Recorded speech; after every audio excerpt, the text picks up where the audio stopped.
Hello, welcome to Complaintation, the zone to moan and groan. I am your host, Jamie Terry.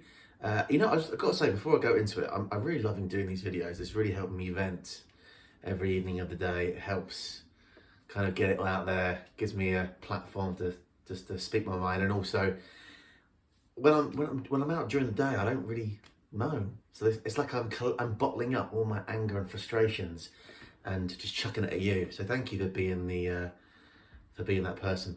Okay, so the first thing I want to discuss is butter. Now, butter is something I guess it's a good thing that you don't like it. It's healthy too, but I've always been, if I have it melted in something like a cake or something, that's fine. If I go around someone's house and someone makes it and puts butter on it and I forgot to tell them that I'm not really a fan of butter, it's fine. I'll eat it. It's fine. So I'll eat it. It's fine. But what I don't like is when you make a sandwich and you've got all these nice fillings in there, maybe a bit of chicken, bit of lettuce, bit of tomato, whatever, and they just put loads and loads of butter on it. And people love it, and you bite into the sandwich, but the butter is so overwhelming. You're just tasting butter. You're just eating butter. So it overcomes the bread, it overcomes the fillings, and you're just eating butter. That's what it tastes like. And it's okay, but in large quantities, it's just not a fan. I don't even have it on my toast. I just have Marmite on my toast and nothing else. People always get moaned like, why have no butter on it? Are you insane? I'm like, no. That's all you need. You don't need anything else. Just Marmite.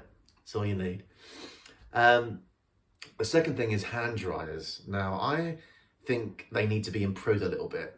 Some of them are okay, but most brands of hand dryer doesn't work at all. You are stood there, basically air is being blown in your hands, and when you're finished, your hands are still wet.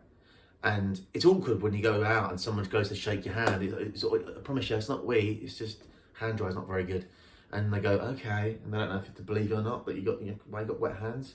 Why are you on your hands? But that's not the case. Sometimes it's quite hot and quite nice. It feels nice on your hands, but nothing's happening. You're waiting there for a good, more than a minute. And, there's a queue forming behind you. People have done their business. They want to wipe their hands. They want to dry their hands too. And you don't have the time for that. You want something quick, easy and effective. And I don't think we're there yet. Some of them might do. The Dyson ones, they look quite odd shape where you dry your hand like this, like some kind of weird praying mantis. Sometimes they're all right, but they're still not quite there. So you've got to work on that.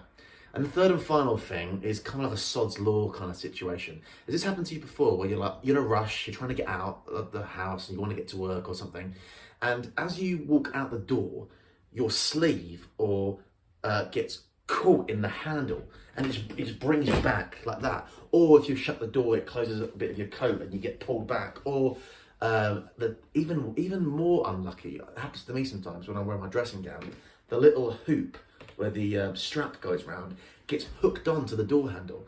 And when it happens, it gives you that little pull, a little thought comes into my mind and it's like, what are the odds of that happening? Like, why me? Why has, if there is a higher power, I'm not really a personal kind of believer of that, God or anything like that. But if there is one, then why me? Why have you chosen something the probability of that happening is just insane. How this handle had to go through that hoop at the exact time. Like, you start to think, why me? Why has the universe picked me to throw me down the floor and make fun of? Sometimes I do feel that way. I'm probably overdoing it, but sometimes I do think that little kind of niggle in my head. That's impossible. That would never happen to anybody else, and yet it's happened to me. Oh, that's a good event. Thanks for being there to hear that. Unfortunately, again, I haven't got the party poppers. I have ordered them. They should be here tomorrow. So by the next video, I should be using it. But I have my joke to tell you to lighten the mood and get you in a good mood for the rest of the evening. What do you get if you cross a kangaroo and a sheep? A woolly jumper. There we are. Thanks, guys. Bye.